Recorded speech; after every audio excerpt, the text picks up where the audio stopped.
चेली आउँछन् दिदी माइती घरमा दरखान सबका चेली आउँछन् दिदी माइती घरमा दरखान यसपालि त नपारे है रुँदै फर्कन यसपालि त नपारे है रुँदै फर्कन यसपालि त नपारे है रुँदै फर्कन कि तिमीलाई माइती आउने बाटै थाहा छैन र कि तिमीलाई माइती आउने बाटै थाहा छैन र तिम्रो मेरो जन्म कोखी एउटै होइन र तिम्रो मेरो जन्म कोखी एउटै होइन र तिम्रो मेरो जन्म कोखी एउटै होइन र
माइतीको त कुकुर प्यारो हुन्छ भन्थे चेलीलाई माइतीको त कुकुर प्यारो हुन्छ भन्थे चेलीलाई कुकुर जति प्यारो नि भएन तिम्रो भाइ कुकुर जति प्यारो नि भएन तिम्रो भाइ कुकुर जति प्यारो नि भएन तिम्रो भाइ पैसै भए आफ्ना हुने हैछन् चेली बेटिनी पैसै भए आफ्ना हुने हैछन् चेली बेटिनी रगतको नाता पनि रहेछ बेटिनी रगतको नाता पनि रहेछ बेटिनी रगतको नाता पनि रहेछ बेटिनी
वचनलाइमा ए भिखारीको सन्तान बनी वचनलाइमा मै मरुला मेरी दिदी तिमलाई पिर पार्दिन मै मरुला मेरी दिदी तिमलाई पिर पार्दिन अर्को वर्षदेखि दिदी भने गर्दिन अर्को वर्षदेखि दिदी भने गर्दिन ए अर्को वर्षदेखि दिदी भने गर्दिन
सबका चेली आउँछन् दिदी माइती घरमा दरखाना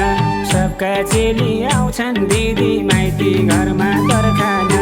यसपालि त नपारे है रुँदै फर्कना यसपालि त नपारे है रुँदै फर्कना यसपालि त नपारे है रुँदै फर्कना कि तिमीलाई माइती आउने बाटै थाहा छैन र कि तिमीलाई माइती आउने बाटै थाहा